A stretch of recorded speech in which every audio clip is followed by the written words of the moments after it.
Assalamualaikum warahmatullahi wabarakatuh. Waalaikumsalam warahmatullahi wabarakatuh. Alhamdulillah sore hari ini kita ditemani oleh beliau-beliau para alim yang masih muda-muda, yaitu Gus Ulil, pemilik channel Sibulang Ulil TV, Sibulang TV, dan ini di samping saya Gus Rifkil Muslim, Assalamualaikum.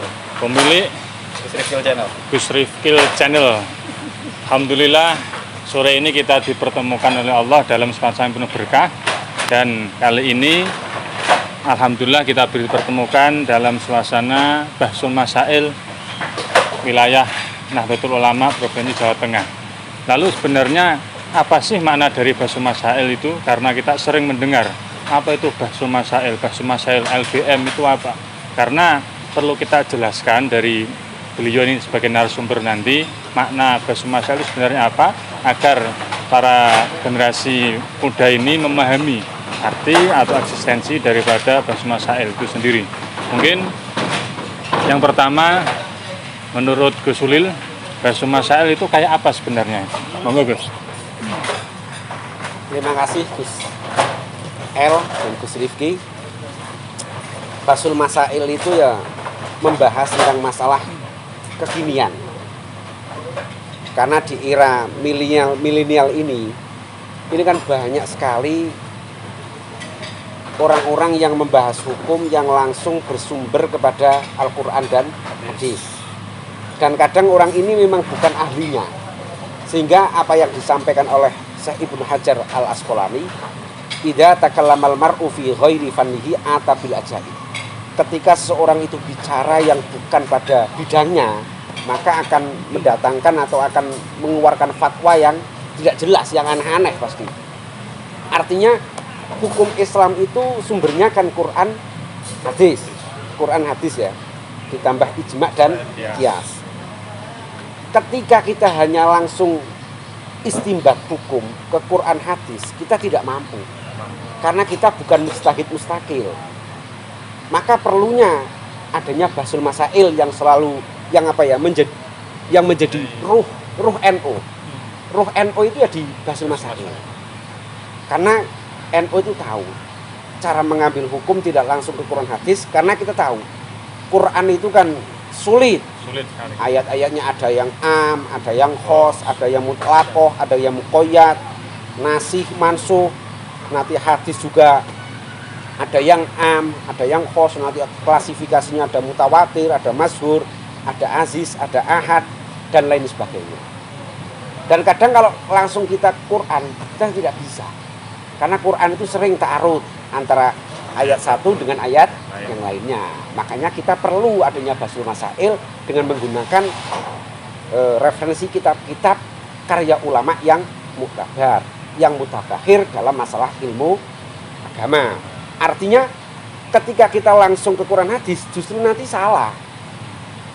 Karena kita tidak mampu untuk langsung memahami Quran hadis. Tapi dengan melalui kitab klasik, turosnya para ulama, insya Allah lebih benar.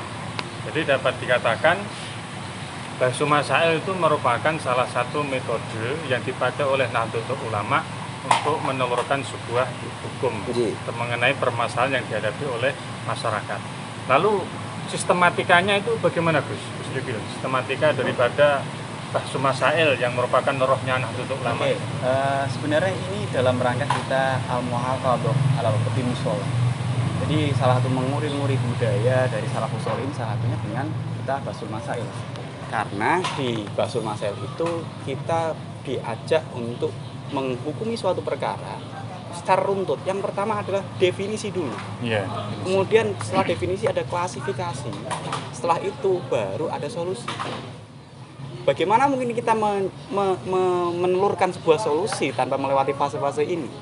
Contoh misalkan waktu kemarin itu rame masalah boykot gitu. Orang gembar-gembar boykot sana, boykot sini, boykot sana. Definisi boykot saja nggak tahu.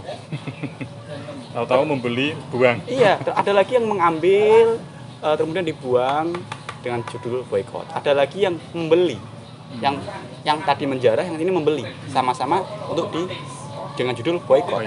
Sekarang misalkan tadi dengan kita membeli barang, kemudian merusaknya, apakah itu justru tidak membahadirkan barang? Itu kalau beli. Yang kedua, kalau kita menjarah, kemudian membuangnya, apakah ini tidak terjadi double ini? Menjarah juga tidak boleh, memubazirkan barang juga tidak boleh. Nah, maka harus apa? Kita tahu definisinya dulu.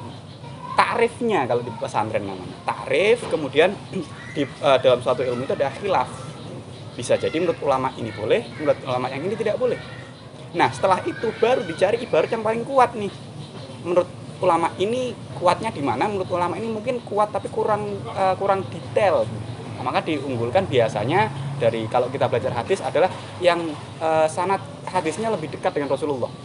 Ada yang nanti eranya ya, ada juga nanti kalau sama semua yang lebih tua. Makanya Lars tadi yang jawab yang tua dulu gitu. Walaupun juga awet nom gitu. Ya. Jadi memang seperti itu. Jadi ada biasa berbeda pendapat itu biasa karena Nabi juga dawuh khilafnya umatnya Kanjeng Nabi itu rahmat. Ini menambahi sedikit Gus Rifki. Ya. Tadi apa yang disampaikan oleh Gus Rifki tentang masalah takrif kan. Dalam Basul Masail itu kan tahqiq sekali, detail sekali. Artinya ketika kita membahas permasalahan, kita harus tahu tasawur dulu. Tasawur masalah. Kalau perlu ada narasumber, ya mendatangkan narasumber. Contoh kayak kemarin bahas COVID, maka PWNO mendatangkan narasumber yang di bidang kesehatan. Ketika kita sudah bisa tasawur, baru bisa tahkim. Seperti dalam Nadoman Mantek kan ada Sulamul Munawarok idroku mufrodin tasawuran ulim wadar kunisbatin bitasdikin sir. Dan nanti referensi-referensi yang dipakai dalam Basul Masail itu tidak semua makalah ulama dipakai. Tadi apa yang disampaikan oleh Gus Rifki kan harus dipilih pendapat ulama yang paling rojih lah. Ya. Kuat di sini maksudnya. Walaisa kullu khilafin jaa mu'tabarun illa khilafun lahu haddun minan nadhar. Kuat. Artinya tidak semua perbedaan ulama itu muktabar, tapi harus khilafiyah yang memang punya dasar. Tidak yang penting beda maksudnya Oh gitu. iya. Jangan yang penting beda. Ya, dan tingkat kekuatan ini bukan masalah kuat secara yang tadi saya sebutkan, tapi juga yang kuat di sini yang pas dengan permasalahannya. Karena hukum Islam kan dinamis. Ada hukum asal, ada hukum aridhi dan sebagainya. Makanya kalau sumbernya salah juga bahaya. Kalau tadi sudah dikatakan, saya akan menambah mungkin idza wasdal amru bi ghairi ahli fa'tadiri sa'ah. Jadi kalau iya, kita bertanya ke orang yang nggak tepat ya fa'tadiri sa'ah. Mau bengkel mobil datangnya ke tukang sayur, nggak jadi. Ya, jadi. Oke, terima kasih atas ulasan mengenai apa itu Basul Masail. Jadi para pemuda khususnya kader Nahdlatul Ulama jangan sungkan-sungkan untuk mengikuti.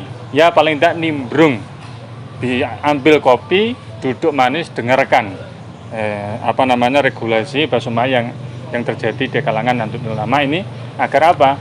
Ruh Nahdlatul Ulama akan tetap terjaga, eksis terus ila yaumil qiyamah. Amin. Karena Gus, Basul Masail adalah sebagai mumayyizat antara NU dan selain NU. Ya. Yang menjadi pembeda itu di Basul Masail. Kalau ormas lain maaf mungkin tidak ada.